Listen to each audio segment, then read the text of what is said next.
చూస్ country delight, live better. ఇప్పుడే country delight app ని download చేసుకోండి.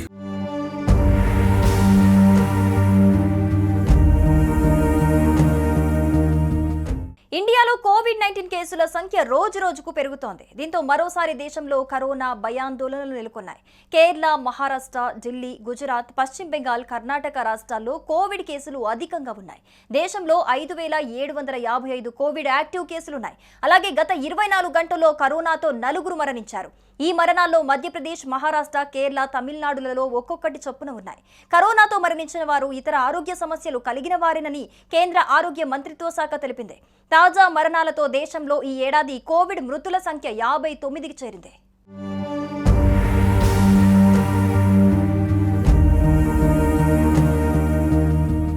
ఈ ఏడాది జనవరి నుంచి ఇప్పటి వరకు కరోనా కారణంగా 59 మంది మృతి చెందినట్లు కేంద్ర ఆరోగ్య శాఖ తెలిపింది. కరోనా వ్యాప్తిని అరికట్టేందుకు కేంద్ర రాష్ట్ర ప్రభుత్వాలు ముందస్తు జాగ్రత్తలు చేపడుతున్నాయి. ప్రజలు మాస్కులు ధరించడం, సామాజిక దూరం పాటించడం, చేతులు శుభ్రం చేసుకోవడం వంటి జాగ్రత్తలు తీసుకోవాలని అధికారులు సూచిస్తున్నారు. ప్రస్తుత కేసులు ఎక్కువగా ఒమిక్రాన్ ఉపవేరియంట్ల వల్ల సంభవిస్తోందని, అయితే ఇవి సాధారణంగా తేలికపాటి లక్షణాలతో ఉంటున్నాయని Indian council of medical research తెలిపింది.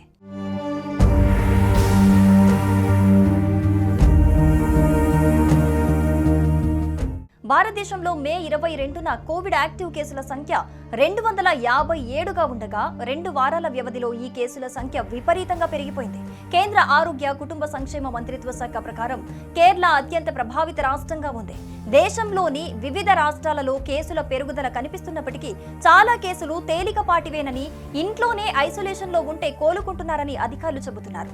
వృద్ధులు, దీర్ఘకాలిక ఆరోగ్య సమస్యలు, ఇతర ఆరోగ్య సమస్యలు కలిగిన వారు కోవిడ్ బారిన పడితే తప్పకుండా చికిత్స తీసుకోవాలని సూచిస్తున్నారు. కోవిడ్-19 కేసుల సంఖ్య పెరుగుతున్న నేపథ్యంలో ఆక్సిజన్, ఐసోలేషన్ బెడ్స్, వెంటిలేటర్లు, అవసరమైన మందులు అందుబాటులో ఉన్నాయా లేదా నిర్ధారించుకోవాలని అన్ని రాష్ట్రాలు, కేంద్రపాలిత ప్రాంతాలను కేంద్రం ఆదేశించింది.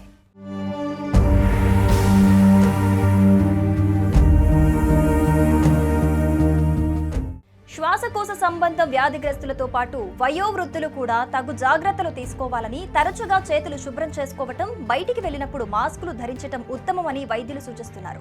ఈ జాగ్రత్తలతో కరోనాతో వ్యాప్తి తగ్గుతోందని సలహా ఇస్తున్నారు.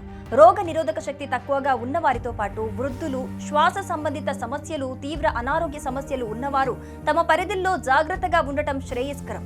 బూస్టర్ డోస్ తీసుకోని వారు ఇప్పుడైనా తీసుకోవాలని వైద్యులు సూచిస్తున్నారు. నేటి కరోనా వైరస్ వేగంగా వ్యాప్తి చెందటం లేదని, తీవ్ర అనారోగ్యాలకు కారణం కావటం లేదా అతిగా భయపడవలసిన పని లేదని నిపుణులు సూచిస్తున్నారు. అయితే మన ఆరోగ్యం మన చేతుల్లో ఉంది. మనం తీసుకునే జాగ్రత్తలు మనకు శ్రీరామ రక్ష అని తెలుసుకోవాలి.